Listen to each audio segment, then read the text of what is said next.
que yo he traído es el ejemplo de Jesús para vencer las tentaciones. Antes de todo, vamos a orar para poner en las manos de Dios este tiempo. Incline su rostro. Padre que estás en el cielo, te agradecemos porque nos has permitido venir con bien a tu iglesia. Te pedimos que abras nuestra mente y nuestro entendimiento para poder atesorar en nuestro corazón tu sagrada escritura y tus palabras. Todo esto te lo pedimos en el nombre de Cristo Jesús. Amén. En las guerras y en las competencias deportivas, ya sea también como en maratón bíblica, se estudia al contrincante y también a nuestro oponente. Podemos analizar sus estrategias y podemos sacar armas para poder vencerlo. En nuestra vida espiritual también podemos estudiar las armas que Jesús utilizó para vencer la tentación. Para darnos cuenta de ello, vamos a leer el pasaje de Mateo 4, del 1 al 11. Dice: entonces Jesús fue llevado por el Espíritu al desierto para ser tentado por el diablo, y después de haber ayunado 40 días y 40 noches, tuvo hambre. Y vino a él el tentador, y le dijo: si eres hijo de Dios, di que estas piedras se conviertan en pan. Él respondió y dijo: escrito está, no solo del pan vivirá el hombre, sino de toda palabra que sale de la boca de Dios. Entonces el diablo le llevó a la santa ciudad y le puso sobre el pináculo del templo y le dijo: si eres hijo de Dios, échate abajo, porque escrito está, a sus ángeles mandará acerca de ti y en sus manos te sustendrán, para que no tropieces con tu pie en piedra. Jesús le dijo: escrito está también, no tentarás al Señor tu Dios. Otra vez le llevó el diablo a un monte muy alto y le mostró todos los reinos del mundo y la gloria de ellos, y le dijo: todo esto te daré si postrado me adorares. Entonces Jesús le dijo: vete, Satanás, porque escrito está, al Señor tu Dios adorarás y a él solo servirás. El diablo entonces le dejó y aquí vinieron ángeles y le servían. Hermanos, en este pasaje podemos encontrar que Jesús fue tentado por el diablo. Y dice de que fue tentado en varios aspectos. Fue tentado en la carne, por sus ojos y por la vanagloria de la vida. En todo esto la Biblia nos menciona que Jesús no cayó, porque la Biblia nos dice: fue tentado en todo, pero sin pecado. Jesús no desfalleció. ¿Por qué? Porque dentro de él tenía muchas cosas que eran muy importantes, porque cada vez que él se enfrentaba a un problema de estos, él siempre le recordaba. También nos dice: entonces Jesús fue llevado por el Espíritu al desierto para ser tentado por el diablo. O sea, esa palabra, ser llevado, significa que él fue impulsado, él fue guiado por el Espíritu. Entonces, de este tema vamos a sacar unos puntos importantes. Uno de ellos sería el ejemplo de Jesús al vencer las tentaciones.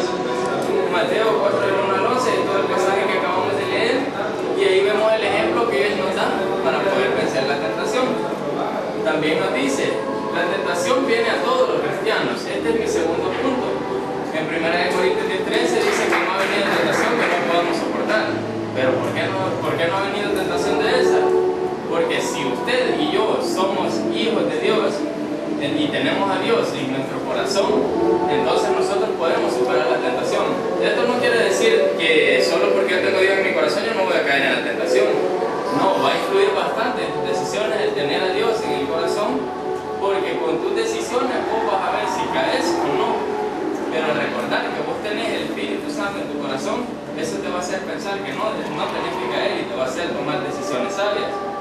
En el pasaje encontramos que Jesús no cayó, pero hay algo muy importante. Él tenía unas armas, tenía estrategias y armas que lo ayudaron a vencer esa tentación. Una de las armas que yo pude encontrar en este pasaje es someter mi voluntad a la voluntad de Dios.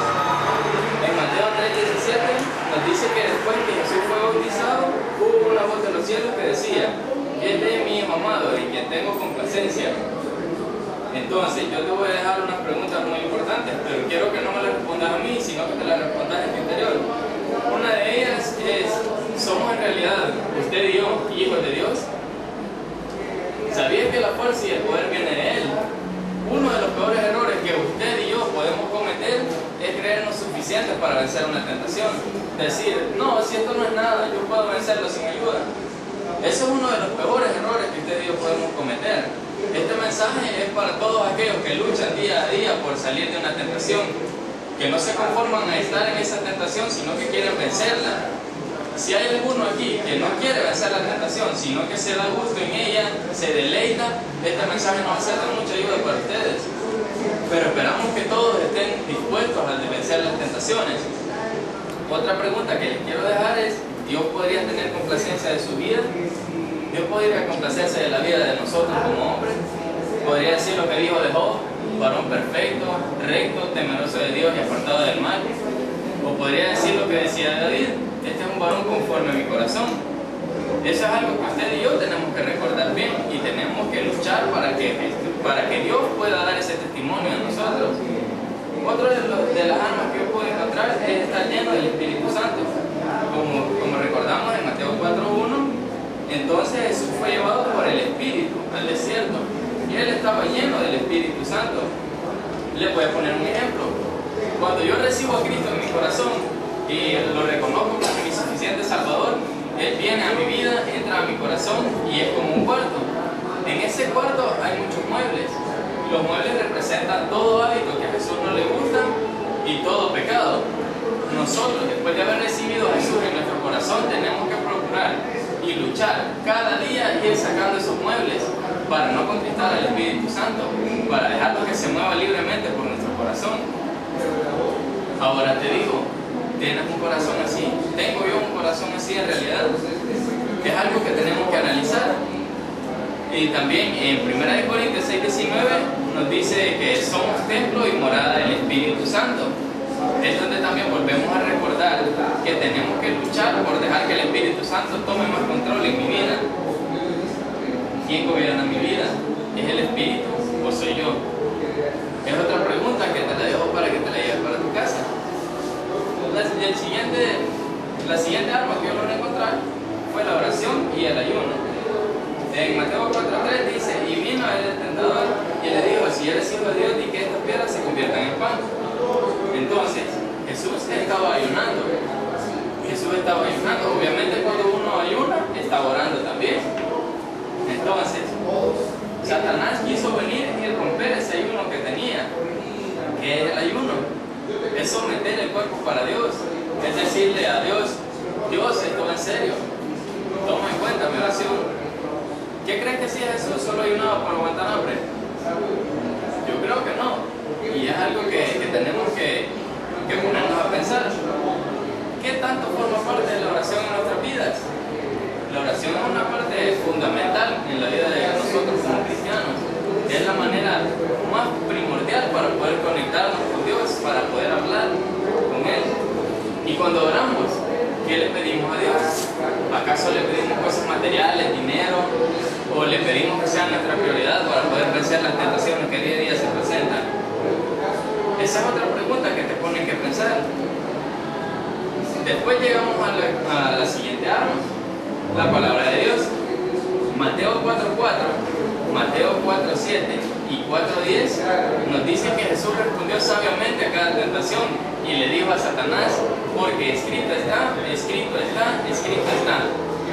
Jesús tenía muy fundamentada su vida en las Escrituras. Él atesoraba las Escrituras en su mente y en su corazón. Él escudriñaba día a día la palabra de Dios para que cuando se enfrentara a un problema de estos, él podía salir victorioso. ¿Qué tanto forman parte de las Escrituras en nuestra vida? Es otro hábito que tenemos que tener como cristianos. Cada día que nos levantamos, cuando tenemos tiempo libre, ir a las Escrituras para poder saber lo que tenemos que hacer en situaciones como esta. Llegamos a nuestro último arma. Es encontrar mi satisfacción en Dios. ¿Cuál era el problema? Que Jesús se comiera ese pan. El problema no era convertirlo, porque sabemos que era el Hijo de Dios. Él podía hacer eso. Pero también el problema era que ese pan se iba a atravesar en su relación con Dios, que iba a romper el ayuno solo por comer un pan. Ese es el problema que muchas veces nosotros como cristianos tenemos, que dejamos que una cosa material se atraviese en nuestra relación con Dios. Recordemos bien que en Juan 6:35 nos dice que Jesús les dijo: yo soy el pan de vida, el que a mí viene nunca tendrá hambre y el que a mí cree no tendrá sed jamás. Si nosotros venimos a los caminos de Dios, Él va a ser nuestra única y suficiente satisfacción. En conclusión, Jesús fue tentado en todo, pero sin pecado. Recordemos que Él venció la tentación como hombre y no como Dios. Él es mi ejemplo a seguir y espero que sea de ustedes también, porque no fue un Dios a la hora de vencer la tentación, sino que disponía de las mismas armas que nosotros podemos disponer en este entonces.